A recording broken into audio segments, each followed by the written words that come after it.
Okay, are you comfortable? Yes, sir. Let me start your test. I'm your examiner today. My name is RP. What's your full name? Good morning, sir. My name is Tarannum Kukreja. Okay, Taranum, can I see your ID, please? Yes, sure, sir. Show me the first and last page of your passport. Thank you. That's fine. Thank you so much. So, could you talk about the education system of your country? Yes, sir. Education system in India previously was based on 10 plus 2 plus 3 system.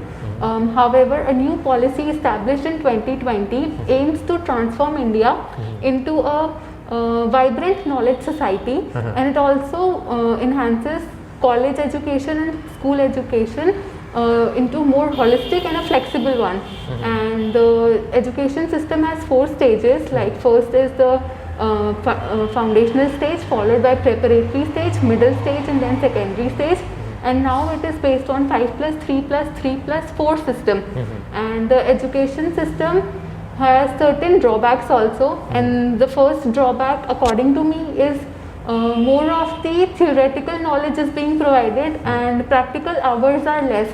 So more of the practical hours can be added to improve the quality of the education. So that's it. Okay. Do you believe in co-education or gender schools? I certainly believe in co-education because it enhances the learning, and also it builds up feeling of equality among the students. And also like I personally was in a girls' school from grade 6 to grade 12, and when I moved to the college, I had like lack of confidence and I faced inferiority complex. I could not rub shoulders against the boys, and I faced like certain problems in communicating also.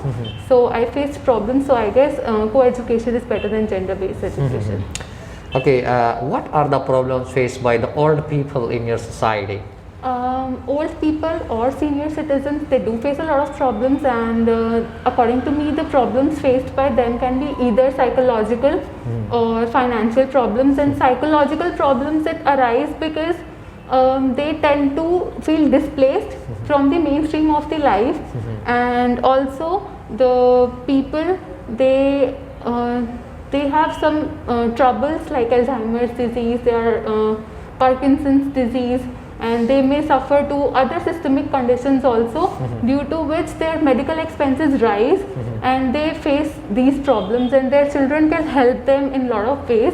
And lack of money is of course a problem. Their pay pocket is sometimes cushioned by the pension, or otherwise they have to face these problems, and their life becomes a virtual hell. Okay, and what can we and the government do to help the aged?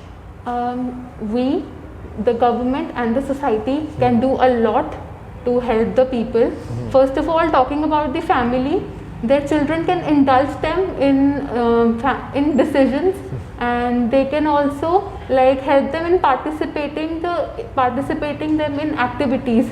And the children, they can also send them for recreational activities, and they can take care of the needs, their medical expenses, and thus children can help them in these ways. And society, they can educate the public about the needs of the like physical and psychological needs of the old aged people.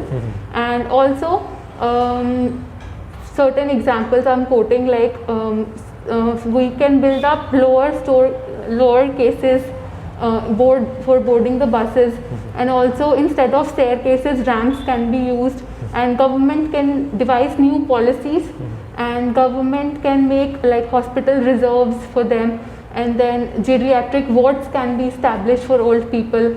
So all these things we can do. Okay, and which is better for bringing up children, a city or a rural area? I do believe that city is a better area, but it depends on the parents whether they want to bring up their children in the city or whether in the village. City has its own benefits, like there are better amenities such as hospital facilities, better health facilities, and entertainment facilities, and you can't go to cinema in a rural area. And rural area, has its own benefits such as peaceful atmosphere and then pollution free environment, and parents who want to bring up their child in a peaceful and pollution free environment, they can go for villages also and rural area also. And of course there is like less peer pressure and less competition in the rural areas, so it has its own advantages and disadvantages. Okay, this is time for your cue card, and your topic sir. for cue card is speak about the value of online classes as compared to face-to-face classes. And your related questions are: what does online class mean, how important and effective these classes, and whether they are practical everywhere. Okay. So let me give you topic. This is your topic for cue card. I'll give you 1 minute to prepare your cue card. Okay, sir. You can note down some important idea if you want. Your time starts now.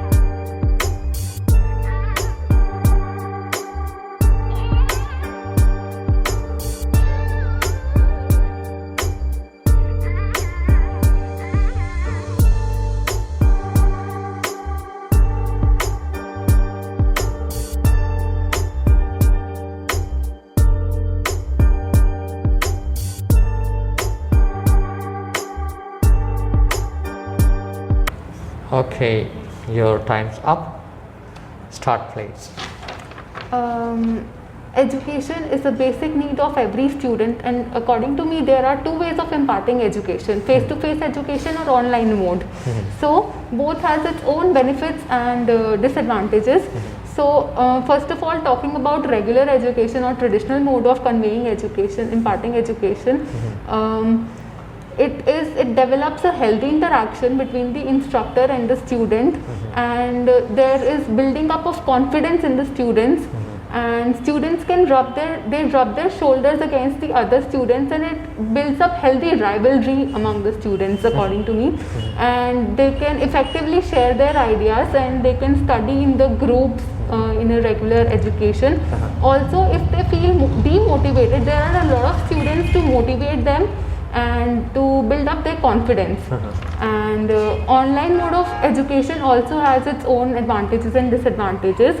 And talking about online mode, it is more affordable, and for physically challenged individuals and for the individuals who cannot afford the travel expenses and they cannot commute to places, so it is better to get online education.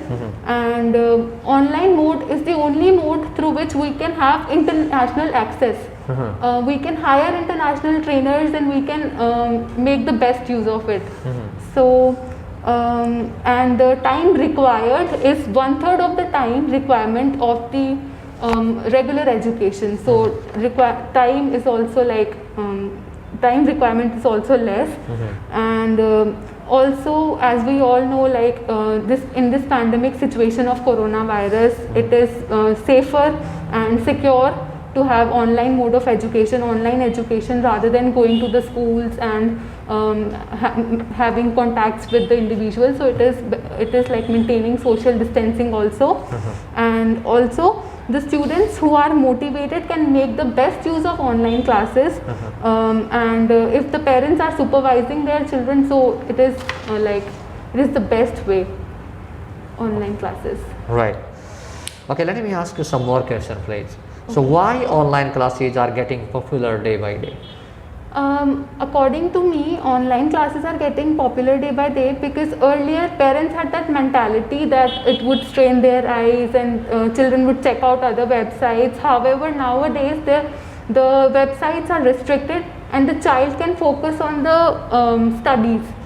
So this is a major benefit of online classes nowadays, and also it is becoming popular because of the pandemic situation that we are facing. And it prevents the prevents us to be the victim of the highly infectious disease, and social distancing can of course be made, and it is not feasible to be physically present in the schools to get education. So online mode is way better than the. Okay, and is the standard of these classes good? Yes, the standard of these classes is of course good because it is more affordable, and the problem of commuting and the travel expenses are less.